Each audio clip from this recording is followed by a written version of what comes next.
Listen, thank you all so much for taking the time in the afternoon to come here.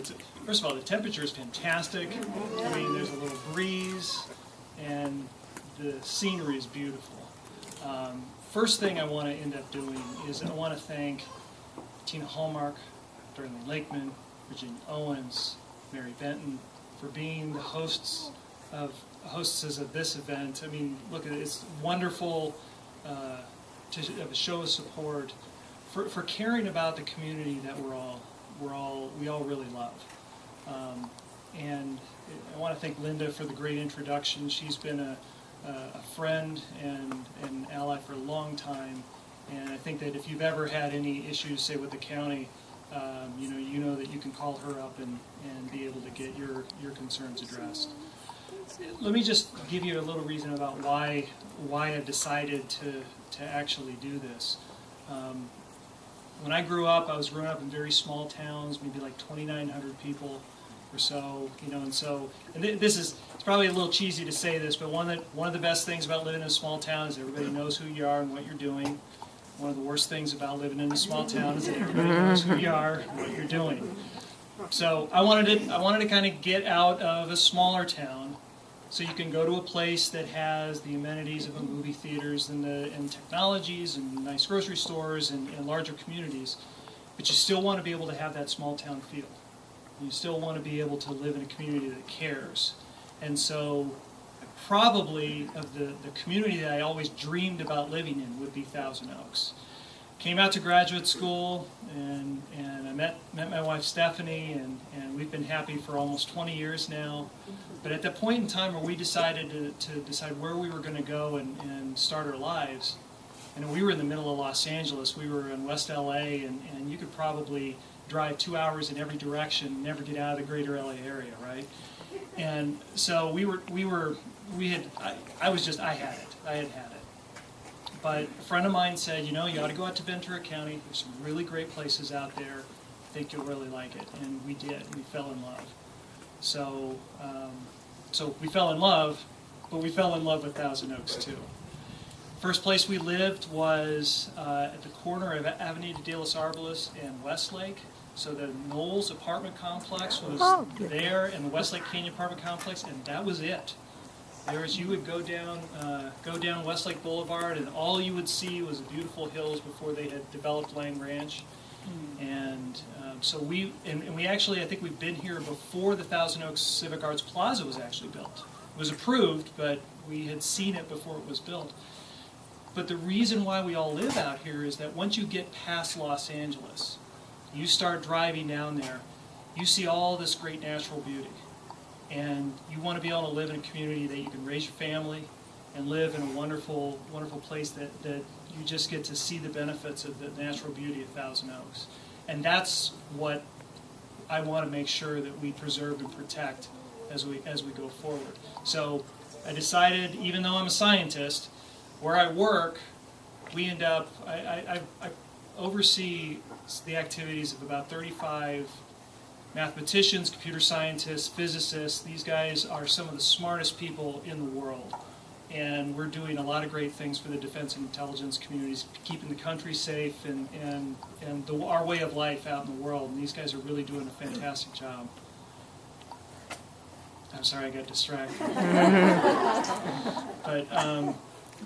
But I can't invest my whole life just in your work. You want to come home, and you still want to live in a great community. And so you need to I think sometimes if you really care about where the community is going, you need to step up and be part of where that's going. So I've served on the Planning Commission a number of times, and I've served on some county committees. And I believe that the city council really needs to serve and represent the interests of the people who live here, and make sure that their interests are the ones that are front of their mind whenever they're making decisions. And I said this at a forum just the other day, but there are so many decisions, regardless of where you're coming from, that are really easy, and everybody agrees, and you always have 5-0 votes. And there are some things that, if they're going to decide to stick some huge 200-foot tower right over here, we would all be against it and everybody would vote no. But it's on the really hard decisions where people come from different perspectives that you need to know that they're coming, that the people that are on the council have your interests at heart when they are thinking about those problems. And the thing that kind of got me more active this past year was when there was a vacancy on the council, and rather than allow us to determine who was going to represent us for the next 3 years, the council chose themselves to appoint for the rest of the term. And they had done this before about 7 years ago, and the community was outraged then.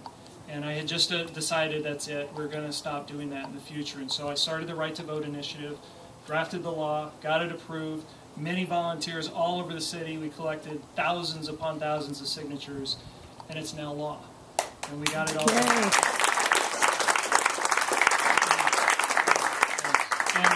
And again, the credit goes to, I collected a lot of signatures, but I didn't collect all of them. I mean, there was a lot of people around the community that I thank for that. But when it comes down to it, you can't have an initiative every time you disagree with where the council goes. You need to make sure that you've got people up there that are representing your interests when those hard decisions have to be made. And so that's the reason that I've decided to do this. In fact, Stephanie and I were adamant we were not going to be running for city council, but there was a lot of great support to help push us in this right direction. And we've got a lot of wonderful support from people all over the city. Newbury Park especially, but we've got it citywide as well. And I think with that, going over the next month, I think we can really be successful and make sure that the council has a stronger voice for residents, and we can be a good, honest broker for residents' interests on the council. So my hope would be I can earn all your votes, I get all your support. If you believe that this is a good thing to support, tell people that you know. Make sure that they understand who the council members, who the candidates are, and encourage them to throw their support our way. There are many things you could do to end up helping. Linda had mentioned contributions. Certainly it is tough. We want to make sure we get our message out to voters, and sometimes that's through the mail, which the biggest expense on that is postage. The U.S. Postal Service wants their cut. So anything you could do, we do have contribution envelopes in the back. We have a campaign Facebook page, Mick Farris for Council.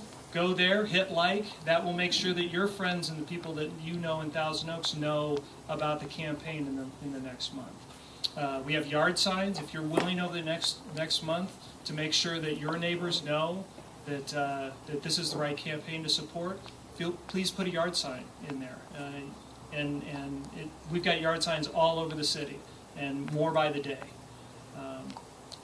We've had great supports with letters to the editor in Thousand Oaks Acorn. People have been expressing their support for the campaign. So even little bits help a lot to make sure that the message gets out. So I just really want to thank you all so much for being here. I mean, actually, Stephanie and I were talking just the other day about just some of the individual things that people have done. We went, just this past weekend, we ended up asking people, would they be willing to help drop literature in Dos Vientos? And Determines had their family out. The Owens, they had to go to Bakersfield, so they got up early to get out into Dos Vientos and drop literature. The Merrills had their whole family out doing it as well.